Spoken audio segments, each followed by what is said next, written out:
1장 1절을 보겠습니다. 예수께서 산에서 내려오시니 허다한 무리가 쫓았다라고 말하고 있습니다. 허다한 무리가 쫓습니다. 여기서 재미있는 사실을 하나 발견합니다. 사람들은 예수를 떠나지 못하고 있었다고 하는 사실입니다. 아니, 말씀을 다 들었으면 집에 가야 되지 않겠습니까? 예배를 다 드리고 나면 집에 가셔야 되지 않겠어요? 성경 공부 다 끝나면 집에 가셔야 되는데 은혜 받은 사람들은 가려고 하지를 않습니다. 교회가 두 가지 교회가 있습니다. 예배 끝나면 썰물처럼 싹 빠지는 교회가 있어요. 그러나 어떤 교회는 예배가 끝나도 가지 못하고 그냥 어떻게 좀 더 뭐 일도 없는데 괜히 있는 겁니다. 그냥 가지를 않아요. 자꾸 빙빙 그 주위를 도는 교회가 있어요. 어떤 교회가 은혜가 있는 교회냐면 이 말씀을 떠나지 못하고 그 주위에 빙빙 있는 이런 분위기가 이게 좋은 교회입니다. 끝나자마자 싹 빠져버리는 교회. 이건 재미없는 교회. 여러분, 예수님의 말씀이 막 호소하고 다 끝났는데도 이 사람들은 예수님을 떠나지 못하는 것입니다.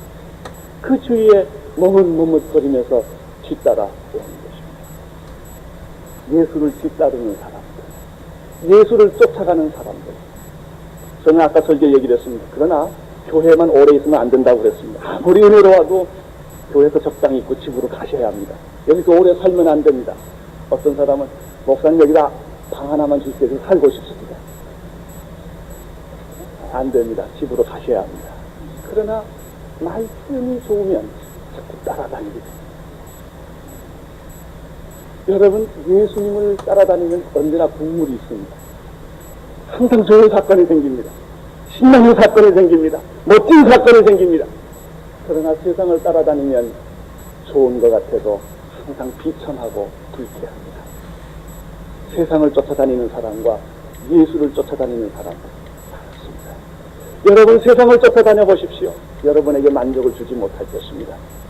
세상을 쫓아다녀 보십시오. 쾌락을 쫓아다녀 보십시오. 여러분 눈을 만족시켜 보십시오. 여러분의 자존심을 만족시켜 보십시오. 여러분의 육체를 만족시켜 보십시오. 허무한 것밖에 없습니다. 그러나 주님을 쫓아다니면 뭔가 신나는 것이 있습니다. 마음이 괜히 기쁘고 좋습니다. 여기 예수님을 쫓아다녔던 사람들이 있습니다. 예수님과 함께 그들이 세상에서 내려왔을 때 무슨 일이 생겼습니까? 2절을 보십시오. 한 문둥병자가 나왔다. 드디어 사건이 생긴 것입니다. 예수님이 산에 계실 때는 이런 일이 없었는데 하나님의 진리의 말씀을 선포하시고 그가 세상에 내려오자마자 그를 기다리고 있던 한 사람이 있었습니다. 그 사람은 문둥병자였습니다. 구약시대의 문둥병자는 어떤 사람이었습니까? 저주받은 병이었습니다. 문둥병에 걸리면 사람들과 함께 살 수 없었습니다. 동네에도 나타날 수가 없었습니다. 그들은 굴 같은 곳에서만 살아야만 했습니다. 짐승같이 살아야만 했습니다. 저주받은 병이었습니다. 천형이었습니다. 친척들도 접촉이 불가능했습니다. 구약의 레위기 13장 14장에 보면은 문둥병에 대한 얘기가 2장에 길게 나와 있습니다. 얼마나 문둥병이 그 당시에 그 심각한 병이었다는 것을 알 수가 있습니다. 13장은 문둥병에 대한 감정법이 나와 있습니다. 자세하게 어떤 사람이 문둥병에 걸렸는가, 피부에 어떤 점이 있을 때 문둥병이 걸렸는가, 이것을 13장에 자세히 기록하고 있습니다. 이 판별하는 사람은 제사장이었습니다.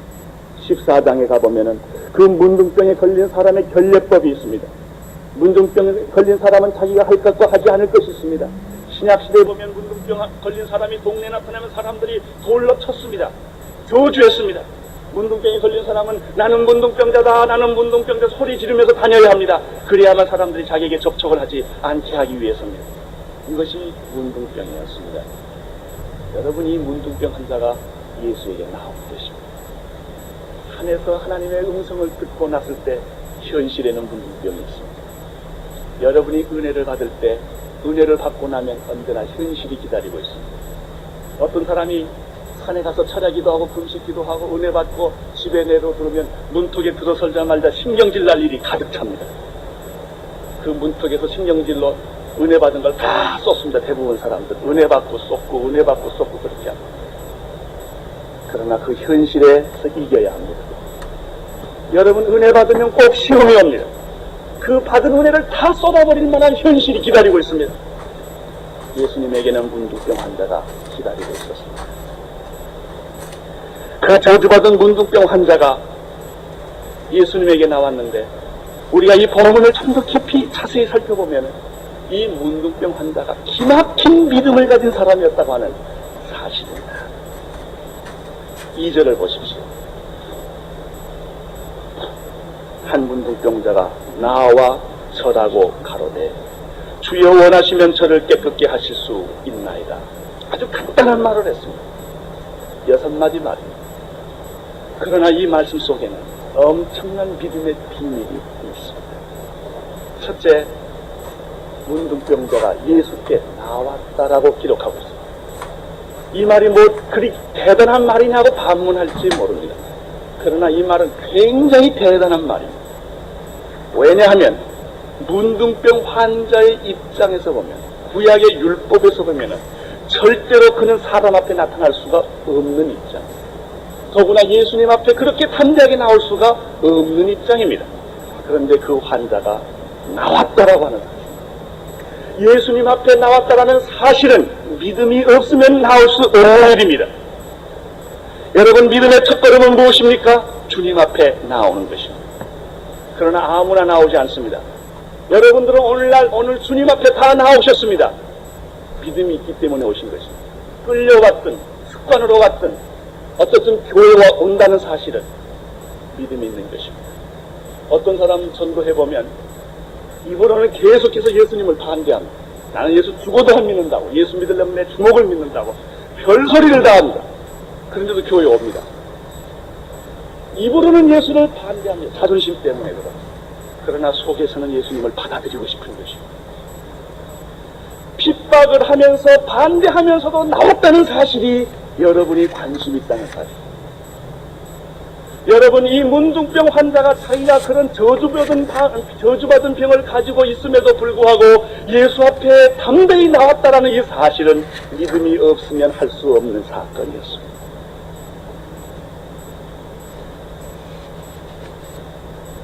하나님을 신뢰하지 않았다면 그는 절대로 나오지 않았을 것입니다. 수많은 사람의 돌세례를 그는 각오했을 것입니다. 수많은 사람의 저주와 욕설과 핍박을 그는 각오했어야만 했습니다. 그럼에도 불구하고 핍박과 저주와 욕설과 돌세례를 각오하고 그는 예수 앞에 나온 것입니다. 믿음의 첫걸음은 주 앞에 나오는 것입니다. 기왕 거기까지 나왔으니까 한 걸음 더 나오시기를 바랍니다. 그리고 한 걸음 더 나오십시오. 한 걸음 더 나오십시오. 교회에 오는 것이 믿음이 아니라 십자가 앞에 나오는 것이 믿음입니다. 교회 건물이 중요하지 않습니다. 여러분은 예수를 만나야 합니다. 예수 앞에 나오면 모든 죄 나온다는 것은 믿음의 첫걸음입니다.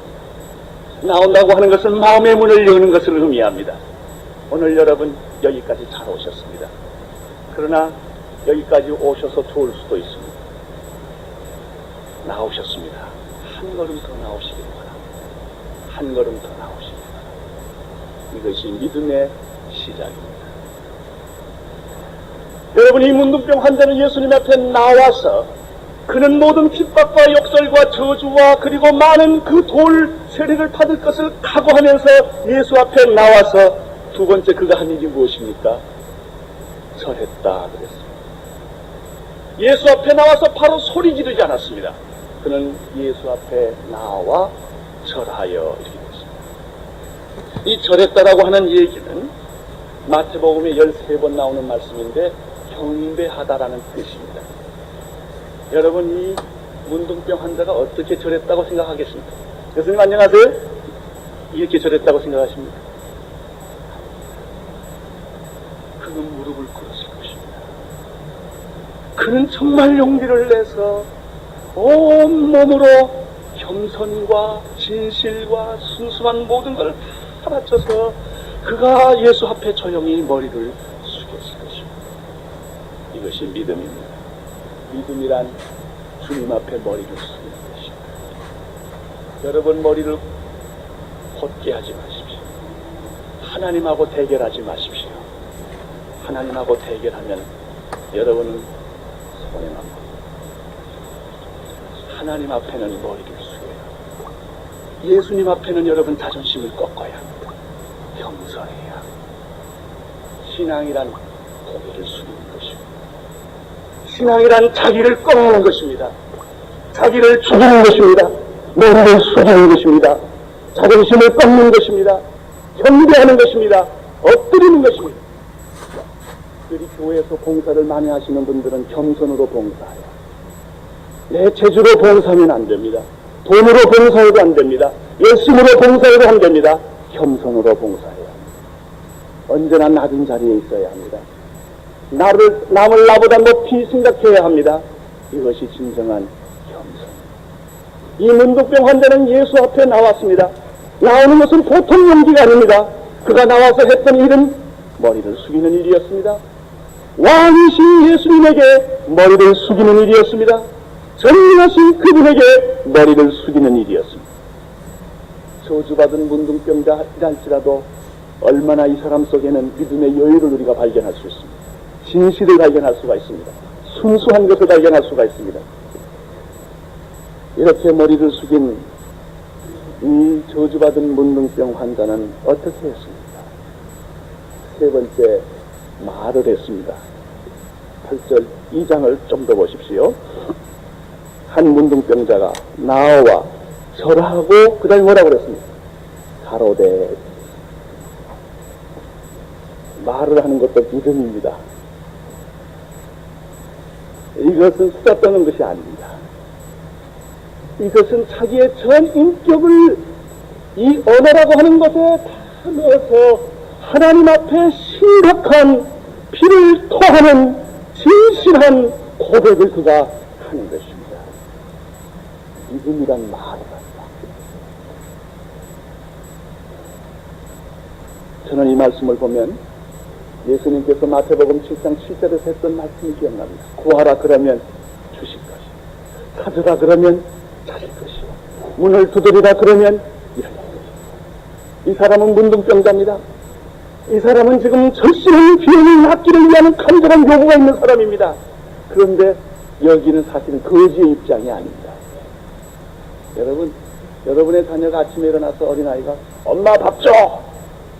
하는 거 하고요, 여러분 집에 진짜 거지가 와서 오늘 한술 동냥하게 주십시오라는 말하고는 다른 거예요. 여러분, 이 문둥병자가 여기서 요구하는 태도를 보면 하나님, 예수님이 자기 아버지인 것처럼 그런 어떤 그 믿음의 관계를 가지고 요구하는 것을 볼 수 있습니다. 구걸이 아닙니다.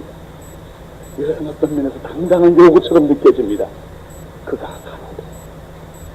오늘 우리는 이 믿음이 필요합니다. 열등감이 아니라 믿음입니다. 주님 앞에 우리의 모습을 자연스럽게 내놓아야 합니다. 주님, 나는 문둥병자입니다. 주님, 나는 이런 병이 있습니다. 주님, 나는 이런 고민이 있습니다. 주님, 나에게는 이런 아픔이 있습니다. 다른 사람이 알지 못하는 심각한 고통이 내 안에 있습니다. 그런데 주님, 내가 이것을 주님 앞에 이야기하고 싶습니다. 이것은 믿음. 열등감 있는 사람은 절대 이런 말 못합니다. 우월감 있는 사람도 이런 말을 못합니다. 믿음 있는 사람만이 자기를 고백합니다. 죄의 고백은 믿음이 있어야 합니다. 두려워서 무서워서 고백하기가 어렵습니다. 어떤 사람은 죄 고백하다가도 결정적인 순간에 딱 꼽을 쳐요. 이 순간 자기를 내놓지 않습니다. 결정적인 순간에서 자기를 미화시켜버립니다. 안 합니다. 고백하는 것 같은데 안 합니다. 주님 앞에 나를 내놓는 것 같은데 내놓지 않습니다. 왜 그런지 아세요? 믿음이 없기 때문에, 무섭고 두렵기 때문에 자기를 내놓지를 못하는 것입니다. 이 문둥병 환자는 자기를 공개했습니다. 오늘 나는 예수님 앞에 여러분 자신을 다 공개할 수 있기를 바랍니다. 속에 숨은 것을 다 공개하십시오. 주님, 나는 이런 죄가 있고, 주님, 나는 이런 허물이 있고, 주님, 나는 이런 실수가 있고, 주님, 나에게는 이런 질병이 있고, 주님, 나에게는 이런 약점이 있습니다. 주님, 받아주시옵소서. 그것은 믿음만이 가능한 것입니다. 이 문둥병 환자는 예수님 앞에 나왔고 경배했고 말을 했습니다. 이제 네 번째로 그가 어떤 말을 했는지 생각을 해보겠습니다. 예수님 앞에 나와서 그가 말을 하기 시작을 했는데 2절에 보니까 이런 말을 했습니다. 주여 원하시면 저를 깨끗게 하실 수 있나이다. 아주 간단한 말을 했습니다. 주여 원하시면 저를 깨끗게 할 수 있나이다. 오늘 우리 모두가 이런 고백을 할 수 있기를 바랍니다. 이거 한번 같이 큰 소리 읽어보겠습니다. 시작. 주여 원하시면 저를 깨끗게 하실 수 있나이다. 네, 바로 이 고백이 이 사람의 고백입니다. 주님 앞에 나가서 예수님을 주님으로 고백을 했습니다. 주여. 신앙이란 고백입니다. 고백 없는 믿음은 없습니다. 진정한 신앙은 바른 신앙 고백에서부터 시작이 됩니다. 예수님, 당신은 나의 왕이십니다. 예수님, 당신은 나의 주이십니다. 주여라고 그가 고백을 한 것입니다. 이 말씀은 마태복음 7장 21절에 나더러 주여 주여 하는 자마다 천국에 다 들어갈 것이 아니라고 말한 그러한 주여가 아닙니다. 이 문둥병 환자는 지금 종교적인 쇼를 할 만큼 한가한 사람이 아닙니다. 어떻게 하면 목소리를 더 멋있게 낼 수 있을까? 어떻게 하면 표정을 좀 더 멋지게 만들 수 있을까? 어떻게 하면 좀 더 운동적으로 설계할 수 있을까? 이것을 생각할 수 있는 사람이 아닙니다. 이런 체면 처리할 만한 형편이 아닙니다. 그는 정말 오열하듯이 피를 토하듯이 자기의 온 마음과 인격을 다 바쳐서 한마디에 그의 신앙 고백을 하는 것입니다. 주여. 이러한 신앙 고백이. 두 번째, 주여라고 외친 이 사람은 두 번째, 원하시면 이라는 말이 있습니다. 이 말은 간단하지만 굉장히 중요한 말입니다. 이 사람은 나의 뜻보다는 주님의 뜻을 지금 먼저 생각하고 있다는 것입니다. 예수님, 내 병을 나는 고치고 싶습니다. 그러나 여기서 이 사람은 잠깐 멈추는 것입니다. 우리는 정말 고침받고 싶습니다. 그러나 주님이 원하시면, 주님의 뜻이면, 이런 말입니다. 누구든지 사람은 자기의 필요를 먼저 생각하기 마련입니다. 다른 사람을 생각하기는 어렵습니다. 남의 문제까지 생각해 준다는 것은 대단한 일입니다. 모든 사람은 자기 문제에 이렇게 급해 있습니다. 분명히 우리가 이해하기에는 문둥병 환자는 남을 생각할 만한 여유가 있는 입장이 안 됩니다. 그는 분명히 돈도 없었을 것입니다. 옷도 허름하게 입었을 것입니다. 남에게 줄 무엇이 아무도 없었을 것입니다. 육체적으로는 매일매일 고통 속에서 손이 떨어져 나가고 코가 떨어져 나가는 이런 정말 추악한 모습으로 살아야 했습니다. 이런 사람이 어찌 남을 생각할 수가 있겠습니까?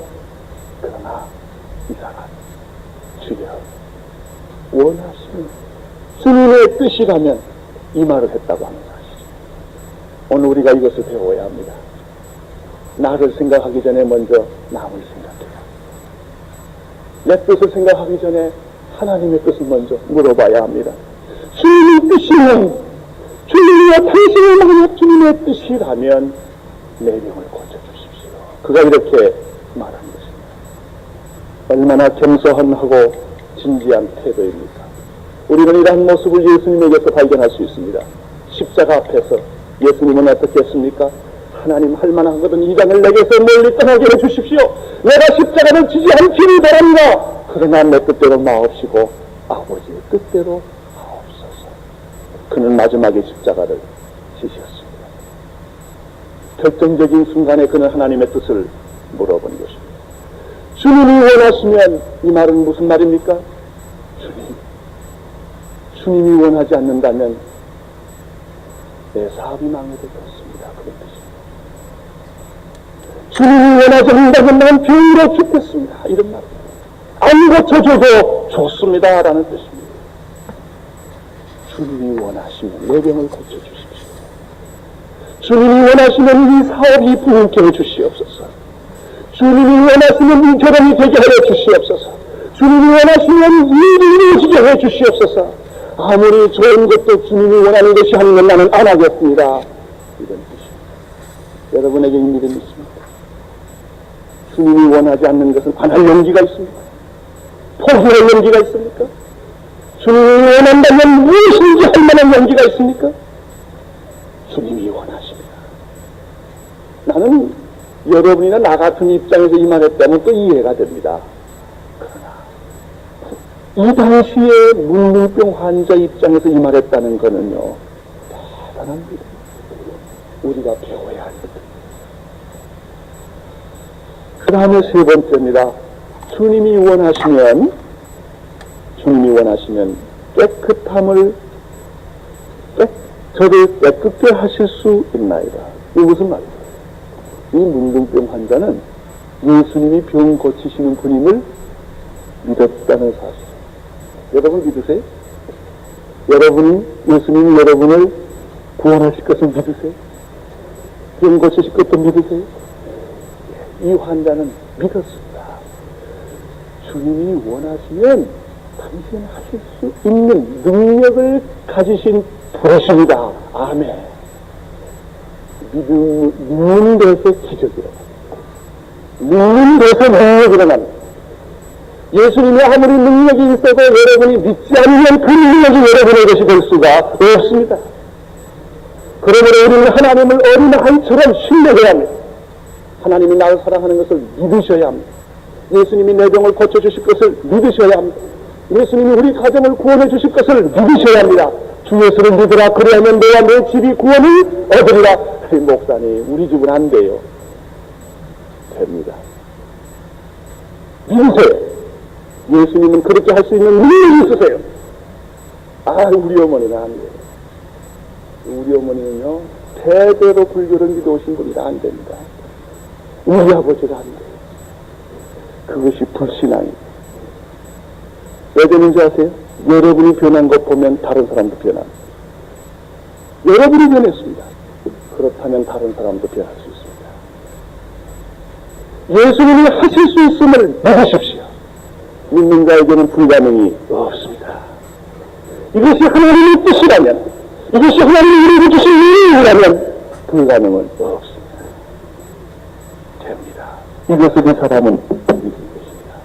주님, 당신은 나를 깨끗게 하실 수 있는 분이심을 나는 믿습니다. 그러나 주님이 원하시면 그렇게 하실 수 있습니다. 얼마나 놀라운 믿음입니까? 나는 이 문둥병자의 믿음이 부럽습니다.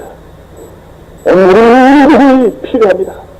그 문둥병은 담고 싶지 않습니다. 그러나 그 사람의 믿음은 담고 싶습니다.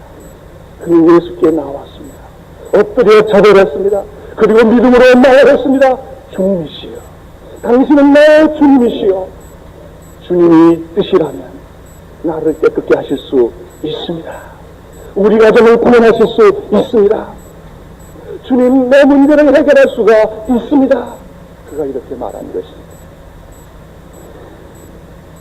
이 말씀을 듣고 예수님은 어떻게 하셨습니까? 3절입니다. 3절을 주의 깊게 보십시오. 예수께서 어떻게 하셨습니까?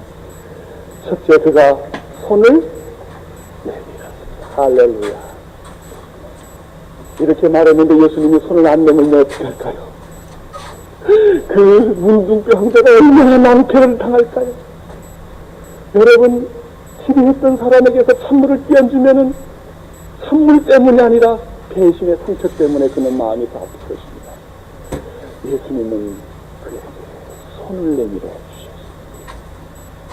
말만 하지 않았습니다. 예수님이 그래, 나라 이렇게 하시지 않으신 우리 주님을 나는 사랑합니다. 그분은 내게 손을 내밀어 주셨습니다. 말과 행동이 같이 온 것입니다. 손을 내밀어 주셨습니다. 사랑이란 입술에만 있는 것이 아니라 손과 발에 있습니다. 예수님은 수건을 허리에 두르시고 대야에 물을 떠서 제자들의 발을 씻어 주셨습니다. 할렐루야. 이것이 사랑입니다. 말만 하신 것이 아니라 더러운 발을 씻어주셨습니다. 우리의 더러운 손을 만져주시고 우리의 찢겨진 우리의 상처난 모습을 안아주시는 분이 바로 예수 그리스도십니다. 그분은 우리에게 손을 펴셨습니다. 근데 여러분이나 나에게 손을 펴시는 거야 뭐 괜찮겠죠. 뭐 가끔 제가 이 예배 끝나고 나갔다부터 제가 악수를 하는데 다 서로 악수하고 싶잖아요. 좋아서 하는 거 얼마나 좋겠어요. 그러나 문둥병자에게 손을 펴는 것은 생각해 볼 일입니다. 더러운 데 손을 펴는 것, 저주받은 사람에게 손을 펴는 것, 이것은 좋은 데 손을 펴는 것이 사랑이란 이렇게 더러운 데 손을 펴는 것입니다. 별 볼 일 없는 사람에게 손을 펴주는 것입니다. 가치가 없는 사람에게 가치 있게 만들어주는 것입니다. 예수님은 여러분에게 손을 펴시고 있습니다. 그 다음에 손을 펴신 다음에 예수님이 어떻게 하셨습니까? 그 다음에 말은 더 나를 흥분하게 만듭니다. 보십시오. 손을 내밀어 저에게 어떻게 하시며? 같이 되셨다. 소록도에 갔다 온 사람들 대개 은혜 받고 옵니다. 그분들이 한결같이 하는 고백은 손 잘린 손을 만지고 왔다는 데 있습니다. 그 손을 만지고 나서 울었다는 것입니다. 그렇습니다. 코가 잘려지고 눈이 엉망이 되고 손이 없는 그런 사람 손을 만진다는 것 쉬운 일이 아니에요. 제가 신학교 다닐 때 이 한양대학교 뒤편에 빈민촌이 있었습니다. 거기서 제가 얼마를 산 일이 있었습니다. 그 사람들과 성경 공부를 할 때 그분들은 성경 공부 끝나면 음식을 내주는데 솔직히 저는 그 음식을 먹기가 처음에는 고통스러웠습니다. 왜냐하면 바로 그 옆에가 다 똥밭이기 때문에 거기서 분명히 그 배추로 그 김치를 만들었을 텐데 처음에 전신도는 그런 걸 먹기가 몹시 어려웠습니다. 선교사들 얘기 들어보면 지렁이도 먹어야 하고 그들이 주는 밥을 먹어야 되는데 먹을 수가 없다는 것이죠. 그러나 그게 먹는 게 사랑입니다. 문둥병 환자의 손을 어찌 만질 수가 있겠어요? 그것이 어찌 기쁘겠습니까? 그러나 예수님은 손을 내밀어 거기를 만져주십시오. 사랑하는 성도 여러분, 우리 주님은 여러분의 가장 수치스러운 부분에 주님이 손대시기를 원하십니다. 여러분이 부끄러워하는 그 부분을 주님은 만져주시기를 원하십니다. 이분이 예수 그리스도십니다. 손을 대셨다. 나는 여기에서 한 가지를 더 생각합니다. 예수님은 사람이 영으로만 생긴 것이 아니라 육체로 생겼다는 것을 이해하시는 분이다. 예수님은 우리의 인간의 연약함과 죄를 아시는 분이다. 그래서 만져주셨잖아. 그래서 여러분, 모든 남성 여러분, 집에 가서 부인을 잘 만져주시기를 바랍니다. 이게 중요한 겁니다. 입으로만 사랑합니다. 모든 부모들은 어린아이를 자꾸 만져줘야 합니다. 안아줘야 합니다. 쓰다듬어줘야 합니다. 피부와 피부가 접촉되어야 합니다. 이게 사랑입니다. 예수님은 사랑을 그렇게 감상적으로 하시지 않았습니다. 손을 대시고 상처를 어루만져주시고 그의 허물을 덮어주시고 그의 부족함을 감추어 주시고 거기에 예수님의 피 묻은 손으로 안수하여 주시고 그리고 그를 고쳐주셨다고 하는 사실. 놀라우신 예수님입니다. 그 다음에 예수님은 또 어떻게 하셨습니까? 손을 대시고 그 다음에 세 번째 예수님이 말씀을 하셨습니다.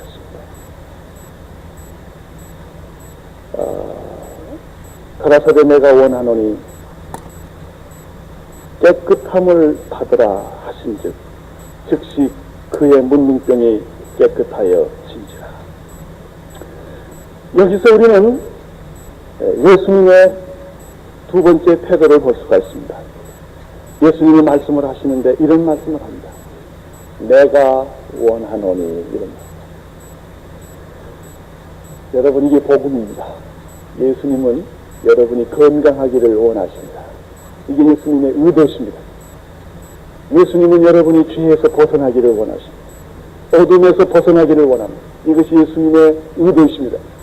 예수님은 여러분이 잘 되기를 바라고 계십니다. 이것이 예수님의 뜻입니다.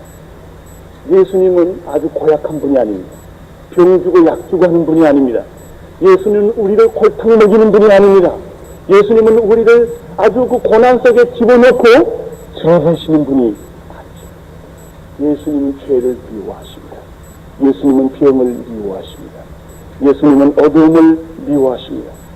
심지어 나사로의 죽음을 보았을 때 예수님은 눈물을 흘리기까지 했습니다. 그만큼 죽음을 미워합니다.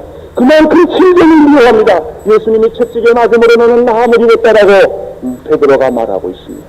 이것이 예수님의 마음입니다. 우리는 예수님의 마음을 믿으셔야 합니다. 우리 모두가 건강하기를 바랍니다. 심지어 가치 없는 문둥병이라 할지라도 예수님은 그를 고쳐주기를 원하셨다고 하는 사실입니다.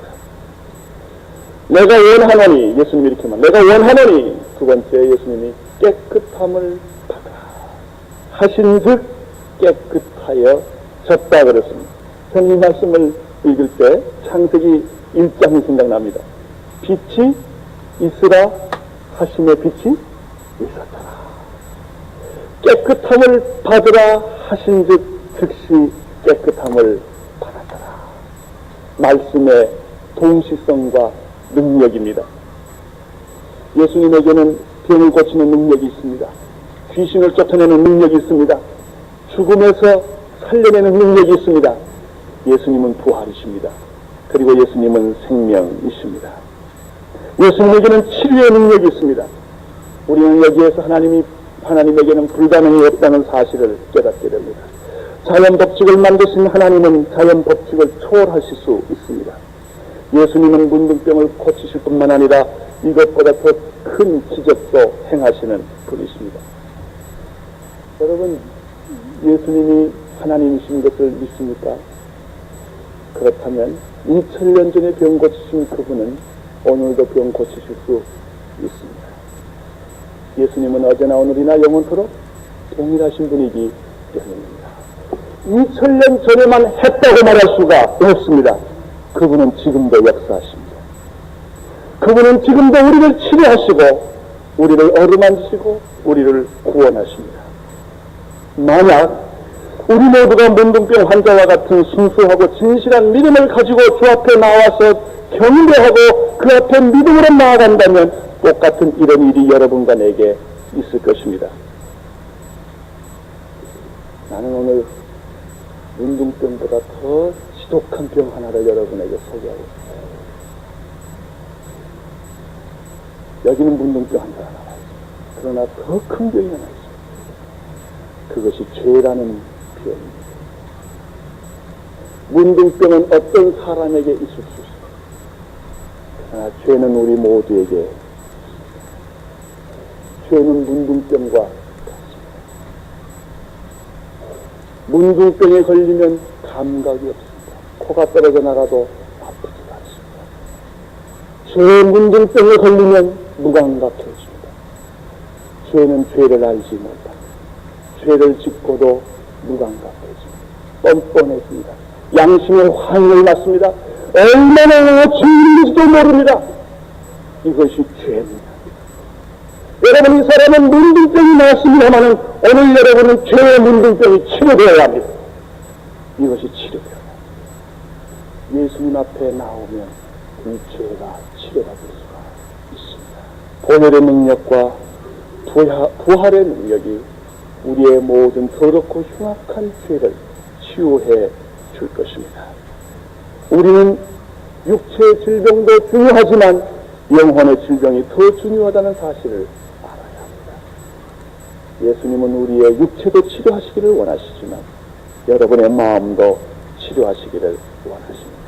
신앙이라고 하는 것은 이런 감격과 기쁨과 충격이 있는 것입니다.